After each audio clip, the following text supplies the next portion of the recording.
All right. Yeah, hey guys. Today my talk is going to be maximizing sponsorships in today's economy, and basically how to get the bag for your hackathon and how to keep that bag. Wow.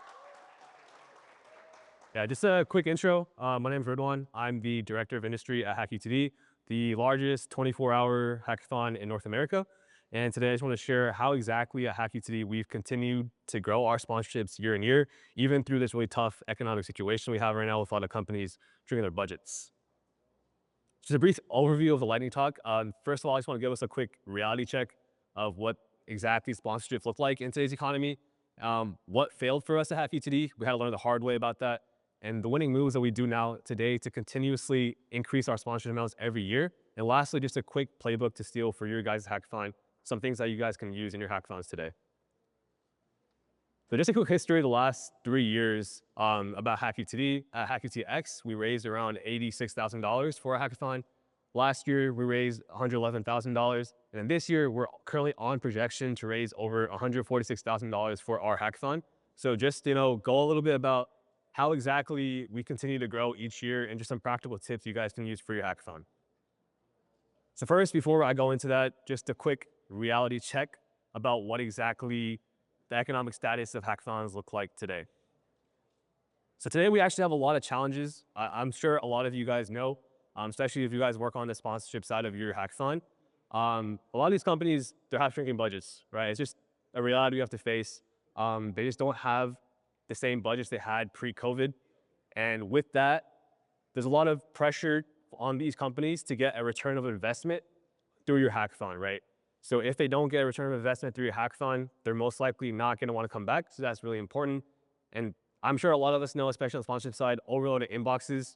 All of these people, they're working full-time jobs as well. So when you send out these reach out emails, it's just harder than ever to reach out to them just to even get to their inboxes.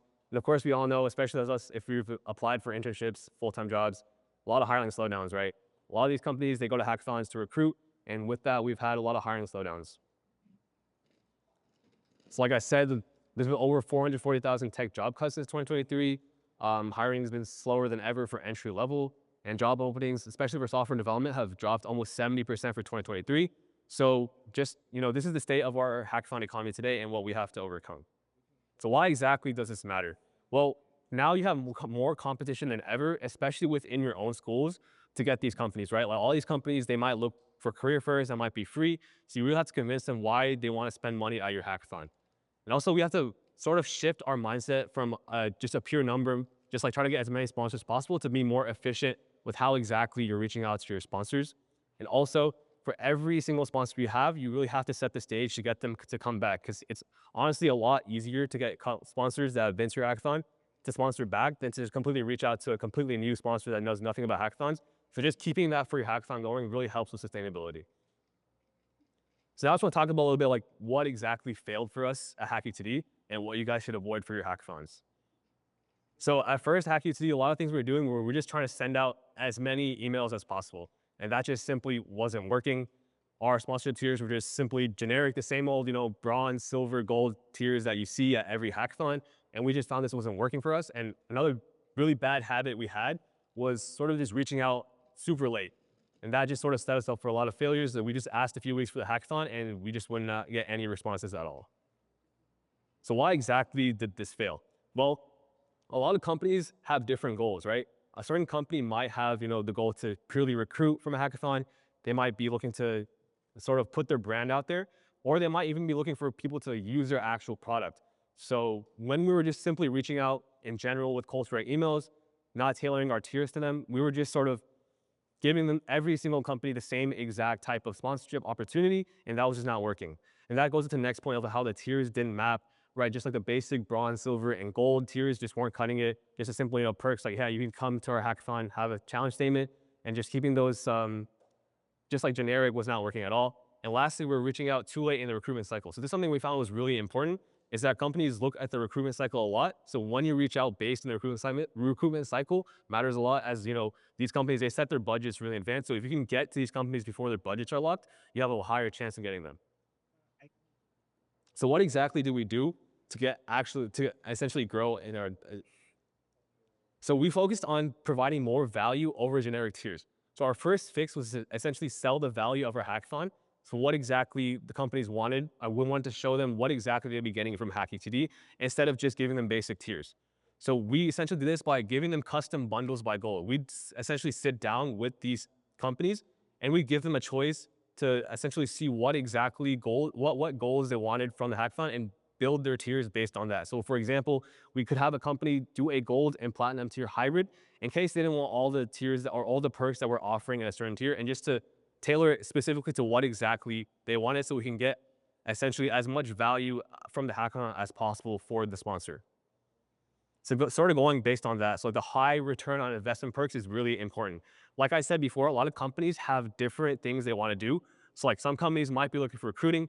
So we sort of structured our sponsorship tiers based on that, right? We give them a clear visual of what exactly they're gaining from each tier and tailoring it to their needs.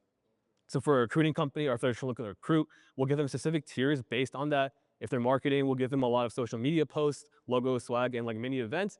And if they want people to use their product, actually, we'll give them workshops, challenge statements. And we found this gives them really high return on investment. So that way they come out of the hackathon really satisfied with what they got. Another thing that's really important is giving your sponsors a VIP experience, right? To be brutally honest, like you need the sponsors more than they need you. So you really have to sell for them. So you don't give them specific like customized onboarding calls and packets, give them personalized agendas, just really treat them like a VIP. So a lot of small things go a long way. These things might seem small, like, just letting sponsors get food first, giving them coffee in the morning, helping them pack up and unload their cars. But they remember these things, especially in the retro calls. You'll see that they'll bring up these small things that you thought were really small. And these will sometimes even drive them to come back next year.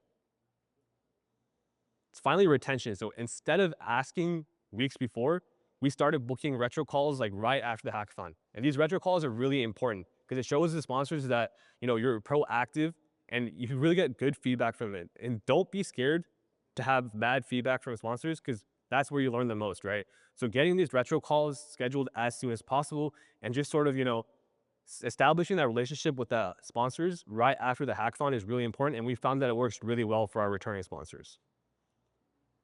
Lastly, just to give you guys a quick practical playbook on what you guys can do for your hackathon right now, target warm intros, right?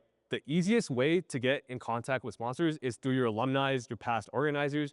Some of our biggest sponsors in the past have come through a simple connection from like a former intern or essentially like one of our former organizers talking to like a startup at another hackathon.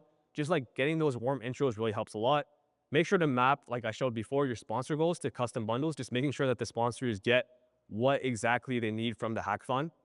And make sure you assign a POC and recurring meetings with the sponsors. A lot of times I know like these hackathons are a year-round organizing event, and sometimes it gets lost in the sponsorship. We might talk to the sponsor once, but making sure you have recurring meetings over and over again just keeps them in the loop and keeps them prepared. Also, it's really important to prepare onboarding and data packets. I know especially for sponsorships is something that we think of as like a pre-hackathon thing. We're getting the sponsors, but making sure that you have proper onboarding for these sponsors and data packets so they know what exactly they need to do is really important. And like I said before, book retro calls before the event even ends. So that way they, have that in the calendar and it's not hard to reach out to them later on. And lastly, don't be afraid to make changes. At HackUTD, we've been making changes to how we approach our sponsorships almost every year. Specifically this year, for example, we made a lot of changes. We were a little scared that, these changes wouldn't work, but it ended up being like everything ended up working out. So don't be afraid to make changes. If you see something's not working, just push forward and keep innovating in ways to essentially get these sponsors back. And lastly, just most importantly, sponsors aren't sold, they're earned. Like I said before, especially today, sponsors really need to see a return of investment from your hackathon. So you really need to earn them, right? It's not just like if they aren't satisfied, they won't want to come back. So just make sure that when you're establishing these sponsorships, that you're really selling your hackathon and making sure that they feel satisfied at the end. So thank you guys. Quick LinkedIn if anyone wants to connect, but yeah, thank you.